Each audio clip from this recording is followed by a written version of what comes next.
السلام عليكم ورحمة الله وبركاته. الحمد لله رب العالمين والعاقبة للمتقين والصلاة والسلام على أفضل الأنبياء والمرسلين خاتم النبيين محمد وعلى آله وصحبه أجمعين، أما بعد. أعوذ بالله من الشيطان الرجيم. بسم الله الرحمن الرحيم. ومن آياته أن خلق لكم من أنفسكم أزواجا لتسكنوا إليها وجعل بينكم مودة ورحمة إن في ذلك لآيات لقوم يتفكرون. وقال النبي صلى الله عليه وسلم: الدنيا كلها متاع وخير متاع الدنيا المرأة الصالحة. صدق الله العظيم وصدق رسوله النبي الكريم ونحن على ذلك لمن الشاهدين والشاكرين والحمد لله رب العالمين. سبھی حضرات ایک مرتبہ درود شریف پڑھ لیں.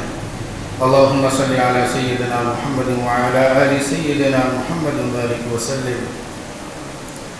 تمام تعریف و توصیف اللہ کے لیے ہے جنہوں نے زمین و آسمان، چاند، سورج، ستارے، پہاڑ غرض کے بہت ساری مخلوقات کو پیدا فرمایا، اور اسی طریقے سے درود و سلام ہو آقا مدنی محمد عربی صلی اللہ علیہ وسلم کی ذات گرامی پر، جن کا اس امت کے اوپر بڑی قربانیاں اور ان کا بڑا احسان رہا ہے.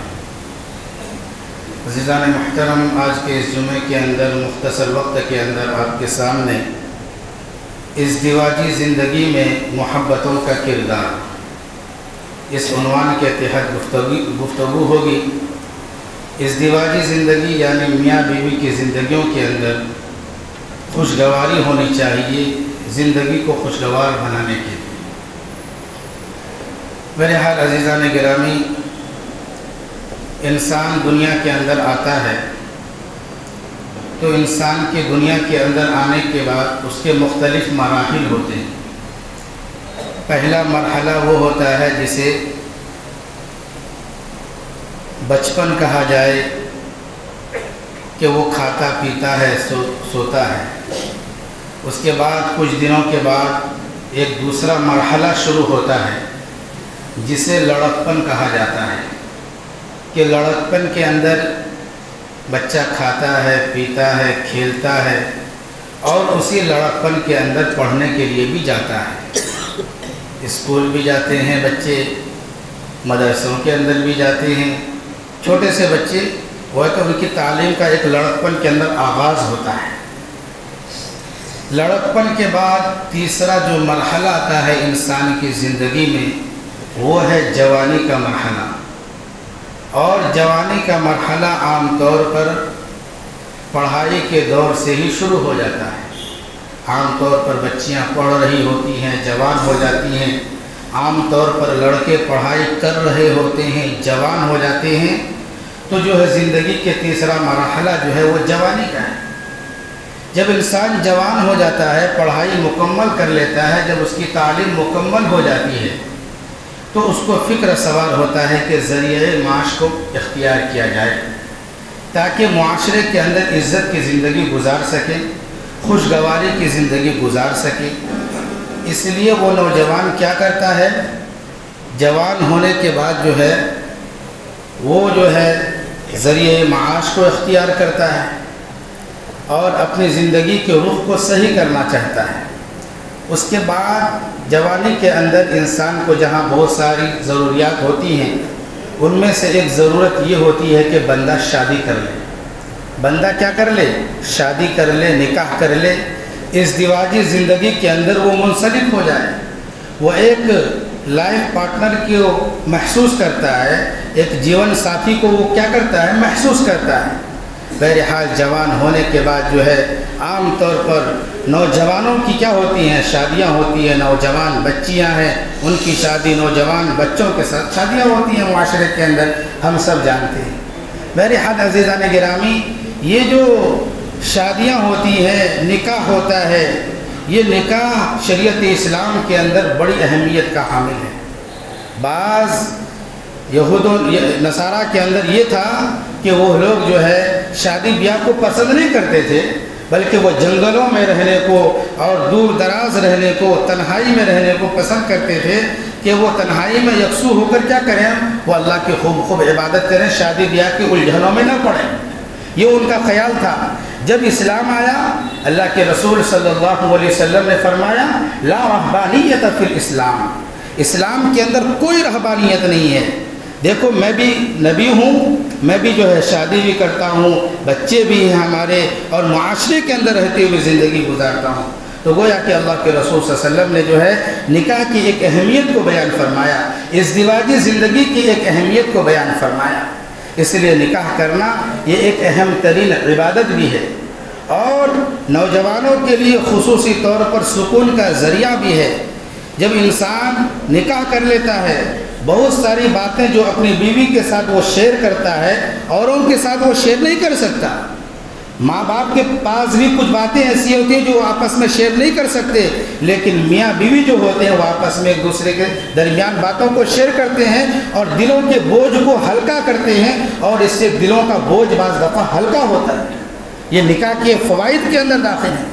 بہرحال اللہ کے رسول صلی اللہ علیہ وسلم نے نکاح کی ترغیب دی، اور جو ہے نکاح کو فرمایا گیا کہ اذا تزوج العبد فقد استكمل نصف الدين فليتق الله فنصف الباقي، کہ جب بندہ نکاح کر لیتا ہے، شادی کر لیتا ہے، ازدواجی زندگی کے اندر منسلک ہو جاتا ہے، تو اس نے جو ہے اپنے آدھے ایمان کو مکمل کر لیا۔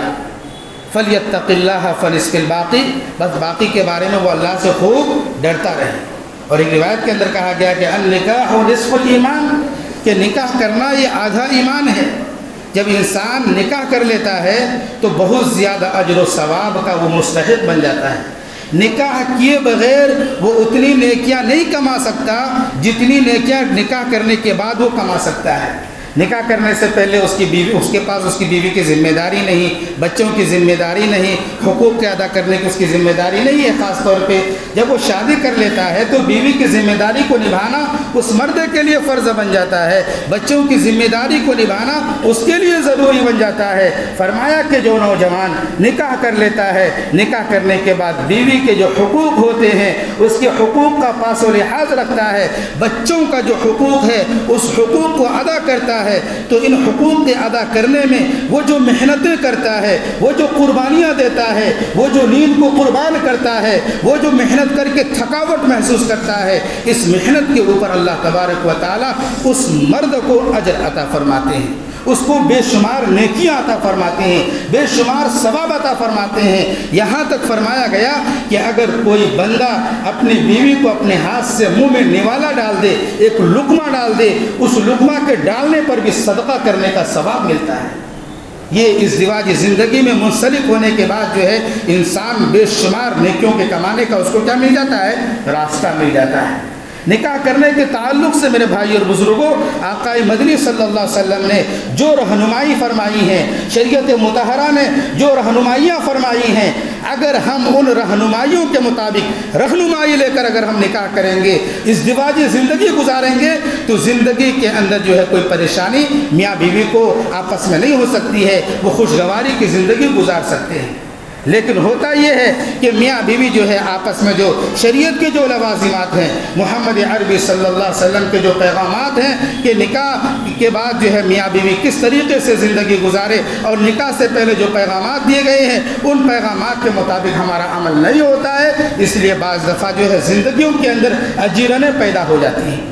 اس لیے میرے بھائی اور بزرگوں، نکاح کرنے کے تعلق سے اللہ کے رسول صلی اللہ علیہ وسلم نے فرمایا کہ 4 چیزوں کی بنیاد پر لوگ نکاح کرتے ہیں۔ تنکح المرأة لأربع: لمالها ولحسبها ولجمالها ولدينها فاظفر بذات الدين تربت يداك۔ اللہ کے رسول نے فرمایا کہ 4 چیزوں کی بنیاد پر لوگ نکاح کرتے ہیں۔ مال کی بنیاد پر نکاح کرتے ہیں کہ کسی گھرانے میں اگر وہ مالدار ہے تو مالداری کی بنیاد پر نکاح کرتے ہیں۔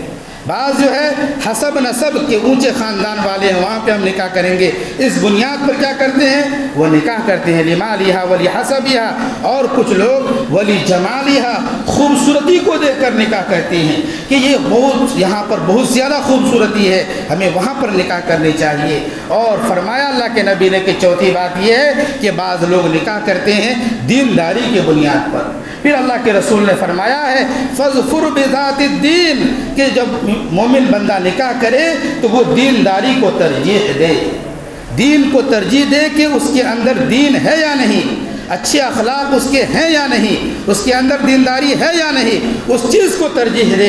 اگر اس کے اندر مال کی کمی ہے اس کو بھی برداشت کر لے، اگر اس کے اندر جمال کی کمی ہے اس کو بھی برداشت کر لے، اگر اس کے اندر حسب نسب کی کمی ہے اس کو بھی برداشت کر لے، لیکن دین ہے تو اس کو ترجیح دے۔ اللہ کے رسول نے فرمایا فَاظْفُرْ بِذَاتِ الدِّينِ، تم دین کو ترجیح دو۔ پھر آگے فرمایا ہے فَاظْفُرْ بِذَاتِ الدِّينِ تَرِبَتْ يَدَاكَ، تمہارے دونوں ہاتھ خاک آلود ہو جائیں۔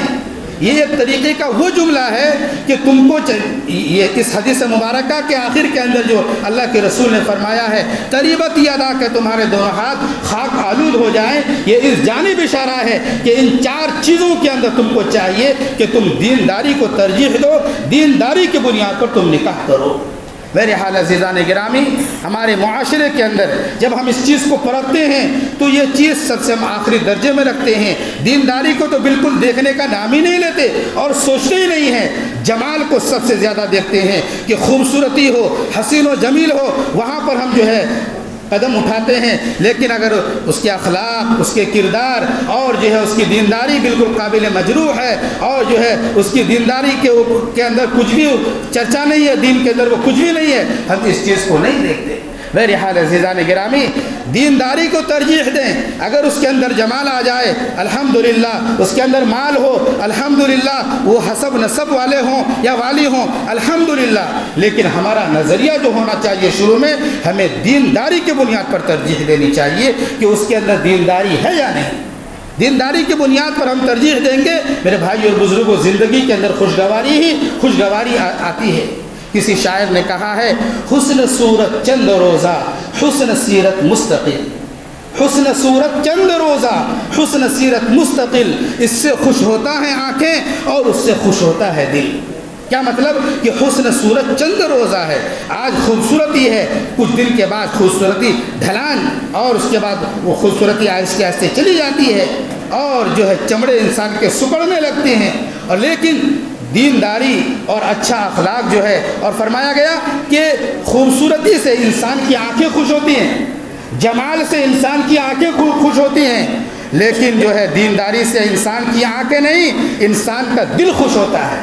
اچھا اخلاق ہے یا اچھی اخلاق والی ہیں، اس سے انسان کا دل خوش ہوتا ہے۔ میرے بھائی اور بزرگوں، آنکھوں سے زیادہ انسان کا دل خوش ہونا چاہیے۔ اسی کو شاعر نے کہا ہے حسن صورت چند روزہ حسن سیرت مستقل، اس سے خوش ہوتا ہے آنکھیں اور اس سے خوش ہوتا ہے دل۔ تو بہرحال عزیزان گرامی، شریعت کا مزاج اور شریعت نے خود محمد عربی صلی اللہ علیہ وسلم نے نکاح کرنے کے مسئلے کے اندر خاص طور پر اس بات کو بیان فرمایا ہے کہ دینداری کو ترجیح دی جائے۔ اور میرے بھائی اور بزرگوں، نکاح یہ اللہ تعالیٰ کی نشانیوں میں سے ایک نشانی ہے۔ بے شمار نشانیوں کو سورہ روم کے اندر اللہ رب العزت نے بیان فرمایا، وہیں پر اللہ نے یہ بھی بیان فرمایا وَمِنْ آيَاتِهِ أَنْ خَلَقَ لَكُم مِّنْ أَنفُسِكُمْ أَزْوَاجًا لِتَسْكُنُوا إِلَيْهَا وَجَعَلَ بَيْنَكُم مَّوَدَّةً وَرَحْمَةً إِنَّ فِي ذَلِكَ لَآيَاتٍ لِقَوْمٍ يَتَفَكَّرُونَ۔ اللہ نے نکاح کو اپنی نشانی قرار دیا ہے اور فرمایا ہے اللہ کی نشانیوں میں سے ہے کہ اس نے تمہارے میں سے ہی جو ہے تمہارے لیے جوڑے کو پیدا فرمایا ہے، اور جوڑے کو پیدا فرمانے کا مقصد کیا تھا؟ لِتَسْكُنُوا إِلَيْهَا، تاکہ تم اس جوڑے سے سکون حاصل کرو۔ وَجَعَلَ بَيْنَكُم مَّوَدَّةً وَرَحْمَةً، اور اللہ نے تمہارے درمیان مودت، رحمت اور محبت کو ڈال دیا۔ میرے بھائی اور بزرگوں، نکاح کرنے کی وجہ سے ایک عجیب کشش، ایک عجیب محبت نکاح کرنے کی وجہ سے اس جوڑے کے درمیان اللہ رب العزت پیدا کر دیتے ہیں، اللہ رب العزت ڈال دیتے ہیں۔ اس کو مثال کے ذریعے علماء نے بیان فرمایا ہے، ایک لڑکا ابھی اور ایک لڑکی، اس کا بھی رشتہ طے نہیں ہوا ہے، ابھی نکاح کرنے کا کوئی فیصلہ نہیں ہوا ہے اس کے ساتھ، وہ اجنبی لڑکا ہے، وہ اجنبی لڑکی ہے۔ اجنبی لڑکوں کو یہ کہا جائے کہ فلاں لڑکی ایکسیڈنٹ کے اندر اس کا پاؤں ٹوٹ گیا، وہ لڑکا کہے گا کہ عام طور پر ایسے حادثات ہوتے رہتے ہیں۔ لڑکی سے کہا جائے کہ فلاں لڑکے کا جو ہے پاؤں ٹوٹ گیا، وہ بھی کہے گی کہ ایسے حادثات ہوتے رہتے ہیں۔ وہیں پر ابھی آپس میں دیکھنا نہیں ہوا، ایجاب و قبول ہو گیا۔ نکاح کے اندر جو چیز ضروری ہے ایجاب و قبول وہ ہو گیا۔ ایجاب و قبول ہو جانے کے بعد ابھی لڑکا نے لڑکی کو دیکھا نہیں ہے، رشتہ طے ہو گیا، نکاح ہو گیا، لیکن دیکھا ابھی نہیں گیا ہے۔ ابھی لڑکی کو معلوم ہو جائے کہ جس کے ساتھ میرا نکاح پڑھایا گیا ہے وہ سخت بیمار ہو گیا، لڑکی بے چین ہو جائے گی۔ لڑکا جس نے نکاح قبول کیا ہے اس کو پتہ چل جائے کہ جس لڑکی کے ساتھ میرا نکاح ہوا ہے اس کی طبیعت سخت ناساز ہے، ادھر لڑکا بے چین ہو جائے گا۔ کیوں بے چین ہو رہا ہے؟ ایک نکاح کے ایجاب و قبول ہونے کی وجہ سے اور نکاح ہو جانے کی وجہ سے اللہ رب العزت نے ان کے درمیان بے پناہ محبت کو قائم کر دیا، الفت اور مودت کو قائم کر دیا۔ اس آیت کریمہ کے اندر اللہ نے بیان فرمایا کہ نکاح کرنے کی وجہ سے اللہ تعالیٰ الفت محبت اس جوڑے کے اندر اللہ تبارک و تعالیٰ پیدا کر دیتے ہیں، ڈال دیتے ہیں، اور اس کے بعد انسان کیا کرتا ہے؟ نکاح کرنے کے بعد جو ہے بے پناہ محبت کہ یہ ایک الگ گاؤں کا رہنے والا، ایک الگ خاندان کا رہنے والا، وہ ایک الگ گاؤں کا رہنے والا، لیکن دونوں کے اندر نکاح ہونے کی وجہ سے بے پناہ محبتیں قائم ہو گئی، یہ اللہ رب العزت نے قائم فرمایا۔ اور اسی طریقے سے میرے بھائی اور بزرگوں، نوجوانوں کو خطاب کر کے محمد عربی صلی اللہ علیہ وسلم نے نکاح کے متعلق ابھارا ہے اور ان کو نکاح کرنے کی ترغیب دی اور کہا کہ زنا کے قریب نہ جائیں، ولا تقربوا الزنا انه كان فاحشا وساء سبیلا، زنا کے قریب نہ جائیں، یہ بالکل بے حیائی کا راستہ ہے، یہ گندا راستہ ہے۔ زنا کرنے والا آخرت کے اندر بھی مجرم ہوتا ہے، دنیا کے اندر بھی مجرم ہوتے، زنا کرنے والا آخرت میں بھی مجرم ہوتا ہے، دنیا کے اندر بھی مجرم ہوتا ہے۔ لیکن اللہ کے رسول صلی اللہ علیہ وسلم نے خاص طور پہ زنا سے ہٹا کر امت کو ترغیب دی کہ انسان کے اندر خواہشات ہوتے ہیں، انسان کے اندر جذبات ہوتے ہیں، وہ انسان اپنے جذبات کو پورا کرنے کے لیے وہ نکاح کے ذریعے، حلال راستے کے ذریعے اپنی خواہشات کو وہ پورا کرے۔ اور جو آدمی نکاح کرنے کی طاقت نہ رکھتا ہو، اللہ کے رسول نے اس کو بھی پیغام دیا، حدیث مبارکہ کے اندر فرمایا یا معاشر الشباب من استطاع منکم الباء فلیتزوج، اے نوجوانوں کی جماعت، اگر تم میں سے کوئی بیوی کے جو ہے حقوق ادا کرنے کی طاقت رکھتا ہو اور جو ہے اس کی ذمہ داری نبھانے کی طاقت رکھتا ہو، اس کو چاہیے کہ وہ نکاح کر لے۔ نکاح کے فائدے کیا بتلائے گئے؟ فرمایا گیا نکاح کرنے کی وجہ سے نگاہوں کی حفاظت ہوتی ہے۔ جب انسان جوان ہو اور نکاح نہ کرے تو جنسی بھیڑیوں کی طرح ان کی نگاہیں ادھر ادھر دوڑتی ہیں۔ جب انسان نکاح کر لیتا ہے، آقا مدنی صلی اللہ علیہ وسلم نے فرمایا ہے وَأَحْسَنَ لِلْفَرَجِ کہ اس کی نگاہیں محفوظ ہو جاتی ہیں اور وہ ادھر ادھر اپنی نگاہوں کو نہیں دوڑاتا ہے۔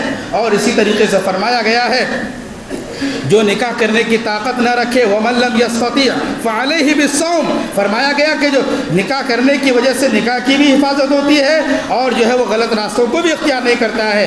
اور جب انسان کے اندر دیکھیں کہ نکاح کرنے کی طاقت نہیں ہے، بیوی کے حقوق ادا کرنے کی طاقت نہیں ہے، جوانی کو پہنچ چکا ہے، ایسے نوجوانوں کو اللہ کے نبی نے کہا کہ وہ نوجوان کثرت سے روزے رکھے، کثرت کے ساتھ روزہ رکھے اور وہ روزہ بے شمار نفلی روزہ رکھتا رہے، کیونکہ روزے کے اندر یہ اثر ہے کہ روزہ رکھنے کی وجہ سے جو ہے وہ جو جذبات ہوتے ہیں، وہ جو خواہشات ہوتے ہیں، وہ کچھ دب جاتے ہیں اور وہ کچھ کچل جاتے ہیں۔ اس لیے اللہ کے رسول نے فرمایا کہ جو ہے جو نکاح کرنے کی طاقت نہ رکھتا ہو اس کو چاہیے کہ روزوں کی کثرت رکھے۔ بہرحال عزیزان گرامی، اور اللہ کے رسول صلی اللہ علیہ وسلم نے یہاں تک بیان فرمایا الدنیا کلھا متاع وخیر متاع الدنیا المرأة الصالحہ، یہ دنیا پورا کا پورا ساز و سامان ہے، اس دنیا کے اندر سب سے بہترین چیز جو ہے فرمایا کہ وہ نیک عورت ہے۔ نیک عورت، دیندار عورت کا مل جانا یہ دنیا کی سب سے بڑی نعمت ہے۔ جس گھر کے اندر دیندار عورت آ گئی، جس گھر کے اندر دیندار لڑکی آ گئی، وہ گھرانہ ایک طرح کا جنت بن جاتا ہے، اس گھر کے رہنے والوں کو ایک طرح کی جنت جیسی خوشی محسوس ہوتی ہے دینداری کی بنیاد پر۔ فرمایا کہ الدنیا کلھا متاع وخیر متاع الدنیا المرأة الصالحہ، کہ دنیا پورا کا پورا ساز و سامان ہے اور دنیا کے اندر جو سب سے بہترین چیز ہے وہ نیک عورت ہے۔ اس لیے جو ہے ہمارے بچے نیک ہوں گے. اگر ہم آج بچیوں کے مالک ہیں, آج ہم اپنے لڑکوں کے مالک ہیں, کل کے دن یہ بچی کسی کے نکاح میں جائے گی, ہمارا بچہ کسی اور لڑکی کے نکاح میں جائے گی. اگر ہم ان کو دیندار بنائیں گے تو وہ دینداری کا ماحول جو ہے معاشرے کے اندر پھیلتا جائے گا. تو دینداری کو جو ہے شریعت اسلام نے بہت پسند کیا ہے, اور سب سے بہترین زیور جو ہے نیک عورت کو اللہ کے رسول نے قرار دیا. اور اسی طریقے سے میرے بھائی اور بزرگوں, بر وقت جو ہے معاشرے کے اندر نوجوان لڑکے ہوں لڑکیاں ہوں, ان کے ذمہ داروں کی ذمہ داری یہ ہے کہ ان کا جو ہے اگر وہ طاقت رکھتے ہوں اور جو ہے وہ بیوی کے حقوق کو ادا کر سکتے ہوں تو جو ہے ان کا بر وقت نکاح کرنے کی بھی کوشش کی جائے. اور اسی طریقے سے میرے بھائی اور بزرگوں, اور ایک بات وقت کم ہے, یہ ہے میں عرض کر دوں کہ زندگی کو خوشگوار بنانا چاہیے.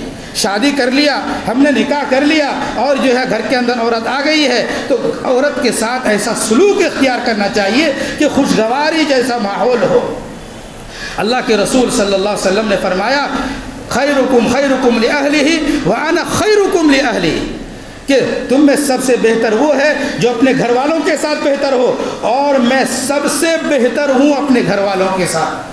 اللہ کے رسول صلی اللہ علیہ وسلم اپنے گھر والیوں کے ساتھ بڑے اچھے انداز میں زندگی کو انہوں نے گزارا ہے, اور اللہ کے رسول صلی اللہ علیہ وسلم کی زندگی ہمارے لیے آئیڈیل ہے, ہمارے لیے نمونہ ہے. ہم دیکھیں اللہ کے رسول صلی اللہ علیہ وسلم جو ہے اپنی بیویوں کے ساتھ کس کردار کے ساتھ انہوں نے زندگی گزارا ہے, اس کردار پر ہم بھی عمل کریں گے تو ہمارے گھروں کے اندر آپسی جھگڑے کم ہوں گے, اور محبتیں اور زندگی آخر تک گزارنے کی ایک طریقہ اور ایک سلیقہ جو ہے آپس میں پیدا ہو جائے گا. اللہ کے رسول صلی اللہ علیہ وسلم نے فرمایا ہے کہ مرد کو چاہیے کہ بیوی کے حقوق کو ادا کرے, بیوی کو چاہیے کہ مرد کے حقوق کو ادا کرے. بہرحال جب نکاح ہو جاتا ہے دونوں طرف ساس سسرے ہوتے ہیں, لڑکی کے ساس سسر الگ ہوتے ہیں اور اسی طریقے سے لڑکے کے بھی ساس سسر ہوتے ہیں. یہ دونوں میاں بیوی آپس میں ان کے جو ساس سسرے ہیں اگر ان کو ماں باپ کا درجہ دے دے تو آپس میں بگاڑنا ہوگا, اور ساس سسر کو چاہیے کہ وہ جو ہے اپنی بہو کو جو ہے بیٹی کا درجہ دے دے تو آپس کبھی جھگڑے نہیں ہوں گے. یہ نا اتفاقیاں جو عام طور پر پیدا ہوتی ہیں کہ یہ جو ہے ماں باپ کا درجہ نہیں دیتی ہے, پھر ادھر سے جو ہے بیٹی کا درجہ نہیں ملتا ہے, اس طریقے کے ناموافق حالات معاشرے کے اندر پیدا ہوتے رہتے ہیں. اس لیے جو ہے ماں باپ کا درجہ دیں, اور اسی طریقے سے جو ہے بہو ہیں تو اس کو بیٹی کا درجہ دے دیں, اور ہر غلطی پر اس کو نہ ٹوکیں بلکہ کچھ غلطی کو نظر انداز بھی کر کے محبت کے ساتھ ایک گھر کو چلانے کی کوشش کی جائے. اور اسی طریقے سے میرے بھائی اور بزرگوں, اگر مرد پورے طور پر جو ہے اپنی بیوی کو محبت دے گا تو بیوی کا دماغ خراب نہیں ہے کہ وہ خواہ جو ہے اپنے شوہر کے ساتھ کیا کرے, جھگڑا کرے. فرمایا گیا میرے بھائی اور بزرگوں کہ دنیا کے اندر عام طور پر جو ٹرینیں چلتی ہیں, دو طرح کی ٹرینیں ہوتی ہیں. ایک ٹرین وہ ہے جو ایکسپریس ہے, جو کم اس کو جو ہے ٹھہرنا پڑتا ہے, بڑا اسٹاپ آتا ہے تو وہیں کھڑتی ہے ورنہ ہر جگہ وہ رکتی نہیں ہے. اور ایک پیسنجر ٹرین ہوتا ہے وہ ہر جگہ رکتی ہے, چھوٹا اسٹیشن آ گیا وہاں بھی رکے گی, پھر رکے گی 1 منٹ کے بعد پھر آیا پھر وہاں بھی رکے گی, بار بار رکتے جاتی ہے. یہ پیسنجر ٹرین ہے. فرمایا گیا کہ میاں بیوی کی زندگی ایکسپریس ٹرین کی طرح ہونی چاہیے, نہ کہ پیسنجر ٹرین کی طرح. زندگی کے اندر ہاں ہوں ہو ہی جاتا ہے, کچھ نہ کچھ آپس میں تو میں ہو ہی جاتا ہے, لیکن جو ہے پیسنجر ٹرین کی طرح کچھ ہو گیا بس وہیں پر آپس میں جھگڑا شروع ہو گیا, آپس میں بات چیت بند کر دیے, پھر اس کے بعد بات چیت شروع ہوئی, کچھ دن کے بعد پھر جو ہے پیسنجر ٹرین کی طرح پھر آپس میں کچھ ہوا, پھر وہیں پر رک گئے, پھر آپس میں بات چیت بند ہو گئی. جھگڑے ہر 2 دن ہر 2 دن کے بعد جھگڑا ہو رہا ہے, دونوں آپس میں بات بند کر رہے ہیں پھر شروع کریں. یہ طریقہ شریعت کو پسند نہیں ہے, بلکہ شریعت کو وہ والا طریقہ پسند ہے جو ایکسپریس ٹرین کی طرح ہو کہ جو ہر جگہ نہیں رکتی ہے. کبھی کبھی خد و خال آپس میں ہو جائے, سن لیا جائے, ٹھیک ہے نکل جائے, اور جو ہے اس کے پیچھے نہ پڑے کہ یہ تو نے کیوں بولا, وہ تو نے کیوں بولی. اس طریقے کے مسئلے کو مسئلہ بنانے کی کوشش نہ کی جائے. جب انسان اس طریقے کی تیز رفتاری کی زندگی گزارے گا, نظر انداز کرتے جائے گا, تو آپس میں کیا ہے جھگڑے لڑائیاں کم ہوں گے. پیسنجر ٹرین کی طرح ہر جگہ پر ہر موڑ پر ہر غلطی پر آپس میں تو میں کرتے رہیں گے, ایسی زندگی کو اللہ پسند نہیں کرتا, بلکہ ایکسپریس ٹرین کی طرح غلطیوں کے اوپر نظر انداز کرتے ہوئے زندگی گزاریں گے, اس کو اللہ تبارک و تعالیٰ زیادہ پسند کرتے ہیں. اور جو ہے بیوی سے حد سے زیادہ محبت کا ہم اظہار بھی کیا کریں, عشق جو ہے عشق اپنا اظہار بھی چاہتا ہے. بیوی سے ہمیں عشق ہے, محبت ہے, تو اسے ہمیں کبھی کبھی محبت کا اظہار بھی کرنا چاہیے. جب محبت کا اظہار ہم اپنی بیویوں کے ساتھ کریں گے تو بیوی کا دماغ خراب نہیں ہے کہ وہ ہمارے ساتھ جو ہے لڑتے رہے اور جھگڑتے رہے, ایسا کچھ بھی نہیں ہے. اللہ کے رسول صلی اللہ علیہ وسلم نے زبردست طریقے طریقے سے ان کی زندگی سے، اللہ کے رسول کی زندگی سے ایک سبق ملتا ہے کہ اللہ کے رسول صلی اللہ علیہ وسلم کہیں گئے ہوئے تھے، گھر کے اندر تشریف لائے. جب گھر کے اندر تشریف لائے تو دیکھا کہ حضرت عائشہ ایک پیالے میں پانی لے کر حضرت عائشہ پانی پی رہی ہے. حضرت عائشہ کیا کر رہی ہے؟ پانی پی رہی ہے. اللہ کے رسول صلی اللہ علیہ وسلم جو ہے گھر کے اندر داخل ہوئے تو بیوی کو دیکھا کہ بیوی کیا ہے؟ پانی پی رہی ہے. پانی پی رہی ہے تو اللہ کے رسول نے نام نہیں لیا کہ عائشہ، بلکہ نام نہیں لیا، بلکہ اللہ کے رسول نے کہا اے حمیرہ. حمیرہ کا لقب حضرت عائشہ کو اللہ کے رسول صلی اللہ علیہ وسلم نے دیا. حمیرہ کا لفظ، حمیرہ کہتے ہیں خوبصورتی کو. تو ایک ایسے الفاظ سے اپنے بیوی کو خطاب کیا اور خطاب کر کے فرمایا کہ یہ حمیرہ، تم جس گلاس میں پانی پی رہی ہو وہ گلاس کا پانی تھوڑا میرے لیے بچا کر رکھنا، میں بھی وہ پانی پیوں گا. اللہ کے رسول صلی اللہ علیہ وسلم تو پانی کی کوئی کمی نہیں تھی. اگر چاہتے تو اچھا سے اچھا پانی اور ٹھنڈا سے ٹھنڈا پانی اللہ کے رسول کو میسر ہو سکتا تھا، لیکن بیوی کی دلجوئی کے لیے اللہ کے رسول صلی اللہ علیہ وسلم نے فرمایا، نام ہی نہ لیا، حمیرہ کا لقب دیا. فرمایا اے حمیرہ، جس گلاس میں تم پانی پی رہی ہو اس میں سے کچھ پانی بچا لینا، وہ پانی میں بھی پیوں گا. اللہ کے رسول صلی اللہ علیہ وسلم نے جب یہ جملہ کہا تو حضرت عائشہ جو ہے پانی تھوڑا سا بچا کر اللہ کے رسول کو دے دیا. جب اللہ کے رسول صلی اللہ علیہ وسلم نے اس پیالے کو، جس پیالے سے حضرت عائشہ نے پانی پیا، اس پیالے کو جب لیا تو حضرت عائشہ کے قریب گئے اور کہا اے حمیرہ، تم جو اس گلاس میں پانی پی ہو ذرا بتاؤ کہ تمہارے ہونٹ کدھر لگے ہیں، کس جانب سے تم نے پانی پی ہے؟ انہوں نے بتایا کہ اس جانب سے میں نے پانی پی ہے. تو اللہ کے رسول نے فرمایا کہ یہاں سے پی، میں بھی یہیں سے پیوں گا. اور اللہ کے رسول صلی اللہ علیہ وسلم نے اسی جگہ سے اپنے لب کو لگایا اور پانی پیا. اس طریقے کی اگر محبت اگر ہم اپنی بیویوں میں بانٹنے لگے تو آپس میں جھگڑے نہیں ہوں گے، محبتیں ہی محبتیں پیدا ہوں گے.